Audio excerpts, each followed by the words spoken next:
Hello everybody out there, and welcome to another episode of Instagram Live with F1 Experiences. We've been talking to some great special guests lately, and we have got a very special guest for you today. It is none other than Racing Point team principal Otmar Szafnauer. Now he is joining us. I'm just checking when he's going to request to join, and we'll get him on the line.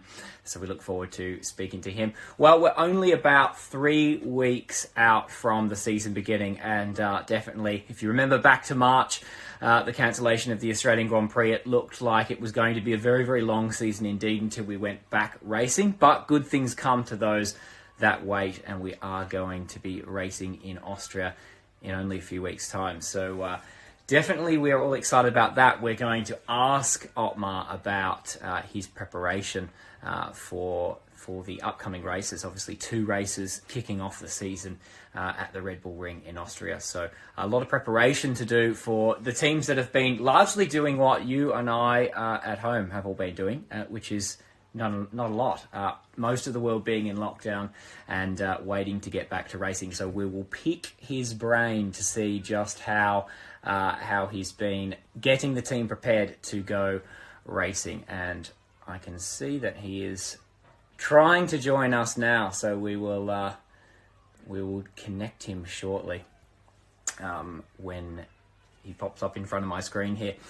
Obviously, when we go racing in Austria, it's going to be a little bit of a different looking Formula One. Not the Formula One that we saw, at least all turn up to the paddock in March, and not the Formula One that we saw in Abu Dhabi to end 2019. It's going to be a little bit different, obviously a smaller fraternity that will follow F1 this year. A smaller paddock. You will not see the team trucks and the team hospitality that we saw last time out when we went racing in Europe.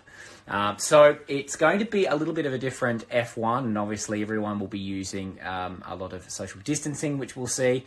And no, before anyone asks how will people do pit stops with social distancing, that will be one of the precautions that won't be taken during that very special moment of trying to change a tyre in under 2 seconds, or trying to change 4 tyres on a car in under 2 seconds. So that will be definitely okay. Those pit stops are going to go ahead as normal, so not too different there. But no fans, unfortunately, no fans in the grandstands, and it will be a very different one for a lot of the teams and the drivers to go to these races without those fans in the stand. So we'll pick Otmar's brain on how he thinks that that's going to affect the team as well when we go racing in Austria. So let's see if we can add him in. I can see him trying. This is the joys of Instagram Live. And Otmar may have to send another request in there. If you are watching me, Otmar, shoot in another request to go live, and we will join you.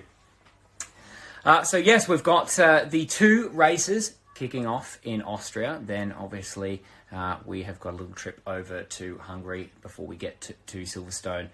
We've got the Spanish Grand Prix coming back, and we've got and then obviously we've got Belgium.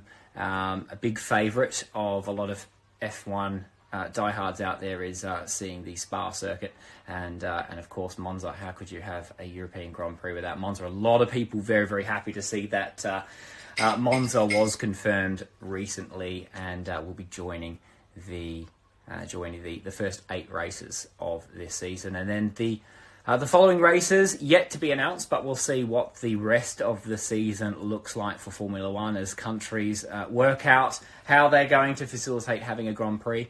Obviously, it's going to be great to see the first 8 go live in Europe, and then we will hopefully be seeing a calendar release from Formula One soon about the remaining races of those seasons. Let's check back in with Otmar, and we can't seem to join him just yet. So if you've got any questions for when we do get Otmar joined, please shoot those through, and I'll try to get those answered, as many of those answered as I can. So shoot through your questions, and we will ask Otmar once he joins us.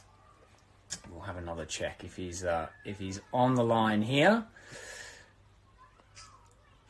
And it doesn't seem like I can connect with Otmar. So we'll wait another couple of minutes. Otherwise, we might have to reboot this call and have another go. But let's see.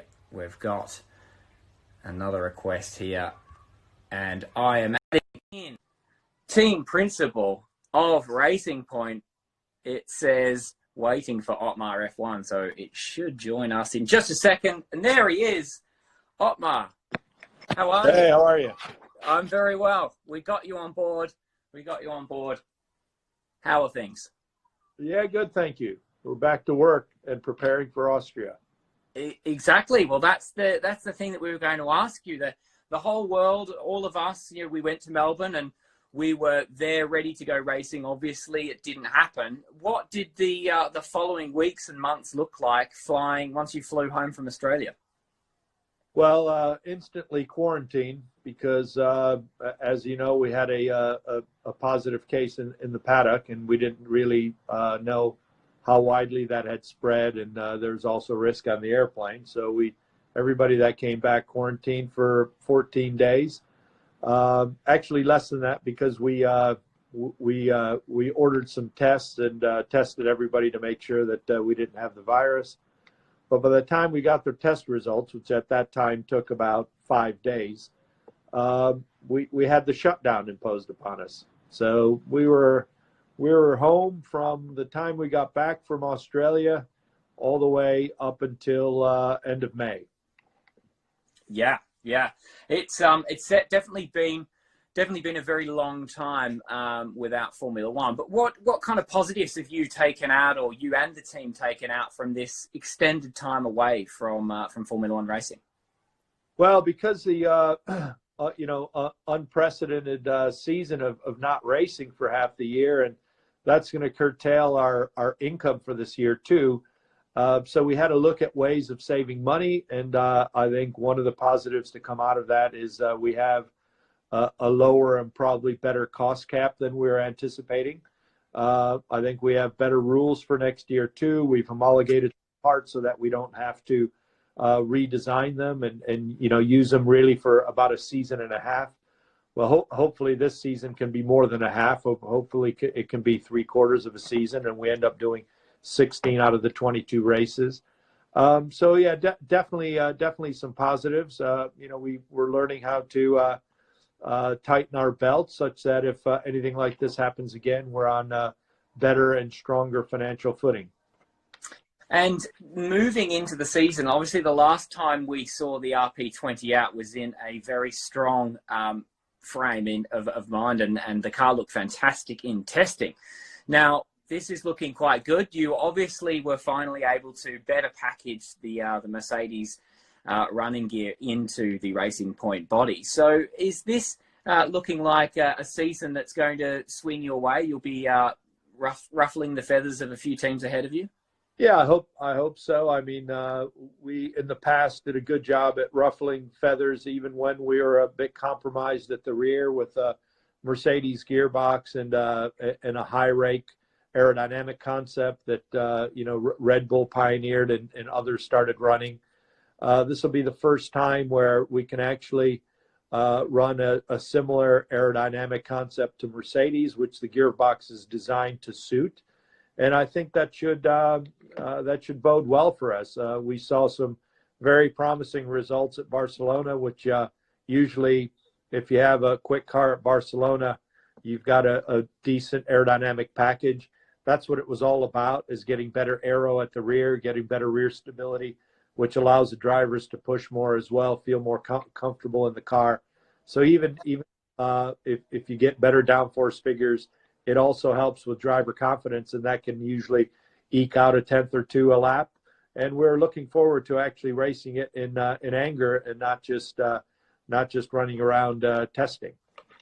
And is it a little bit of a confidence-inspiring tune that's come out of F1? Obviously, the regulations are going to be extended a little bit longer, and does that sort of bode well for your team moving forward with strong results, hopefully this year with the strong testing that we saw, and then into next year, extending it as well? We'll have a strong season this year.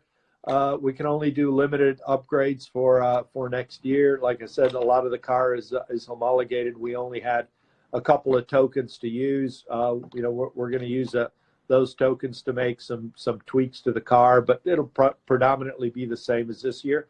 So if you have a good car this year, then you should have a good one next year. And we look forward to, first and foremost, getting the season going this year and racing as many times as we can, learning about the car. We've got a lot to learn as well at the different circuits because it's a different aerodynamic concept. We're going to take a little bit of time to find the sweet spot at all the circuits that we're going to. And then once we do that this year, we should be in a better position next year. And now we're going into Austria, 2 races back to back in Austria. It's going to be a little bit of a different looking Formula One, maybe something similar to testing, except we're going to have no hospitality, no team motorhomes there, and obviously no fans. How are you preparing the team, or what's the team expecting the atmosphere to be like when it gets there? Well, I think for us, it's more about racing safely, making sure that the entire team of 80 that we're taking remain virus-free and remain healthy.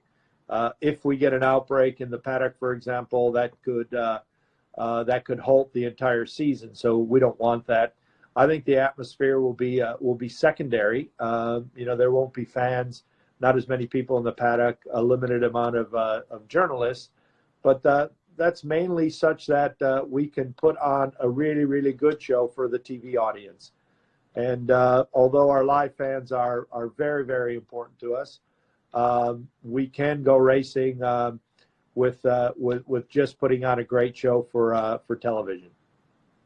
Now, ahead of this season kicking off, if we look at your plans for the next 3 years, you've got a 3-year plan to build new facilities at Racing Point. Obviously, Aston Martin coming on board. In fact, I can see a question in the comments. Will Aston Martin livery be green, lime green next year? I won't make you answer that, don't worry. But what would you see as success at the end of that plan? What do you define as success?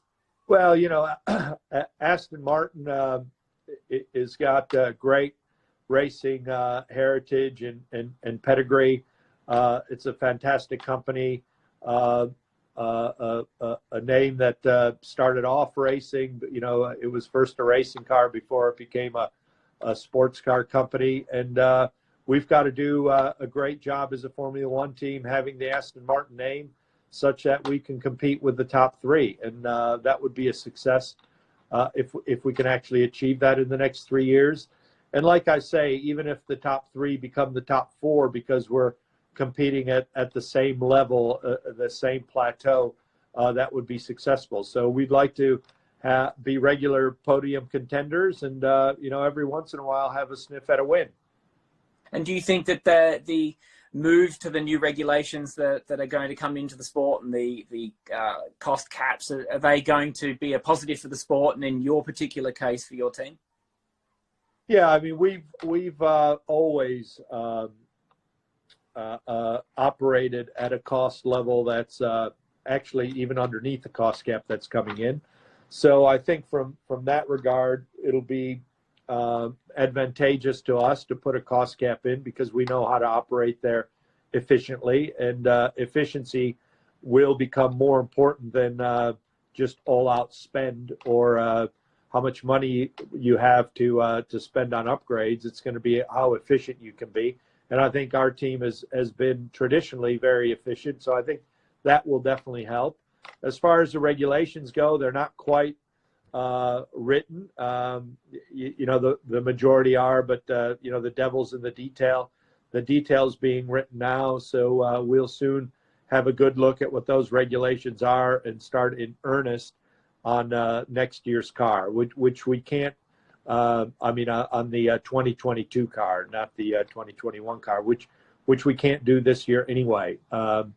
So time will tell. The goal was to allow more overtaking and make overtaking easier for the following car, and also limit some of the aspects of development such that even if you have more money than somebody else, you're limited as to how much of that money can be spent on development in hopes of getting the grid closer together.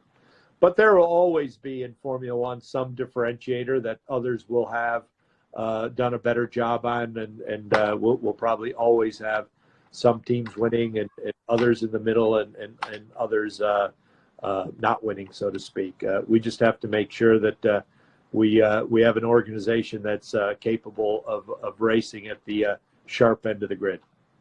Do you feel that you're maybe better placed than some of the other teams because you've been so innovative with a smaller budget? You've been well known as one of the hardest fighting teams in the middle of the pack without the budgets of the big guys. Do you think that you're going to, with obviously your injection recently of new funding as well, do you think you're really quite placed to be one of the ones to watch in the next 3 years? Yeah, I think so. I think it's easier to grow than it is to shrink in any business, not just in the racing business, but especially so in the racing business. So I think some of the bigger teams that will have to shed resources or maybe personnel, I think they'll find that harder than what we're doing, and we're trying to grow at a controlled pace such that we right size the amount of people we have to the cost cap as well as our expenditure and our development budget. So I think it will be easier for us. And like you say, we're already pretty efficient. I've got to make sure we don't lose the efficiency. And with the extra input of financial resource and maintaining the efficiency, I think we should be a contender. Now, speaking more with your drivers and your driver lineups, what's the contact between you and them like ahead of the races, and what's their schedule look like between now and Austria? So they're both coming to the factory to do some simulator work to get used to the Austrian track, as well as do some setup work on the car through the simulator before we get there. We're also going to do a media day at Silverstone just to make sure that all the new protocols that we're putting in place for social distancing and wearing PPE around the car, we know exactly what we're doing. So then when we do get there, we can work efficiently on the car, get the car out on time, have it set up properly, and race effectively and safely within the new protocols. So we'll be doing that here next week. And then thereafter, we're going to do some simulator work before we get to Austria. Now, let's talk about the driver market, which got very hot quite recently, obviously, with Sebastian Vettel announcing his departure from Ferrari. Now, you've got one of the most consistent driver lineups where your drivers are locked in until 2021, I believe. So do you think that gives you a bit more of a chance to just focus on the job at hand rather than worrying too much about the driver market? Yeah, we got two great drivers, and you always have to look at the combination of the drivers you have too. And last year it worked really, really well. Lance is up and coming. He's learning. He's learning from Sergio. He's a great driver already. He's very intelligent and very eager to learn. You know, Sergio's a journeyman now. Is fantastic on a Sunday. He's great at managing the tires. Very calculated in both defending and attacking. You know, he makes some fantastic moves on a Sunday and usually makes them stick. And he's usually not reckless and brings home the points. What we've got to do this year and next with our driver lineup is make sure that both of them score at every Grand Prix. And if we do that, which we've been able to do in the past, then I think our goal of finishing best of the rest again, a strong fourth, is achievable. And do you see any drivers in your peripheral vision, any upcoming drivers that you think might make it, maybe not with your team, but maybe with other teams for the 2021 season? Yeah, there's always good drivers coming up, and then there's always drivers that you know, sometimes I'm surprised that they've left the sport. You know, I couldn't have predicted Fernando Alonso leaving, for example, and I 2 years ago, if you told me that Nico Hülkenberg wouldn't be racing, I wouldn't have been able to predict that either. I couldn't have predicted what, you know, I'm not saying he's leaving, but I couldn't have predicted Sebastian leaving Ferrari, for example. It's really, really hard to predict. But yeah, there's always good guys coming up. The youngsters now are fantastic. Esteban is going to be back in a race seat, and he's quite young and quite good. Lance is young and good. You've got George Russell, who's got a seat at Williams, who's also young, and I'm sure there are youngsters that will be the next generation right behind them. You've got Lando Norris as well at McLaren. He's quite young, so there is that generation of youngsters coming up, and that will always happen. You'll always have those the good guys coming through into Formula One, and then those that get up in years will eventually retire and make way for some of the others. And final question, what are your predictions for these back-to-back races? We've got a couple of them, obviously just one weekend apart at the same racetracks. Do you think it's going to be largely same, or will teams throw everything at the window? No, I don't think it'll be. I don't think it'll be same.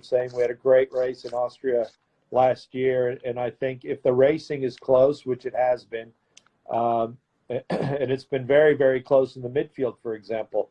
I used to always say that if you didn't have the top three teams, you'd have no idea who'd be on pole. You'd have no idea who was going to win. You couldn't even predict the podium in the midfield. So because it was so unpredictable, I think it won't be same. Some people will learn more than others at the first.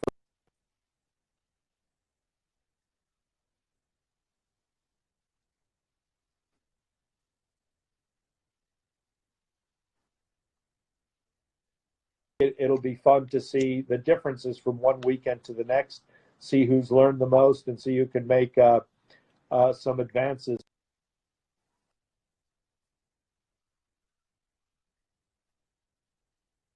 Well, fantastic. We're definitely looking forward to getting back to racing, and I'm sure you are as well. It would be fantastic to see the Racing Point get back under racing conditions in about 3 weeks' time. So, Otmar, thank you very much for joining us here on F1 Experiences, and good luck for the season ahead.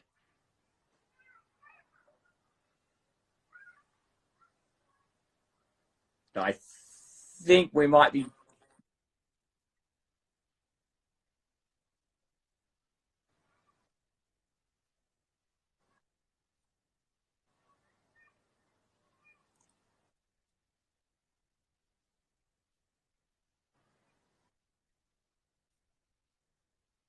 Excellent. All right. Well, thank you very much for joining us, Otmar.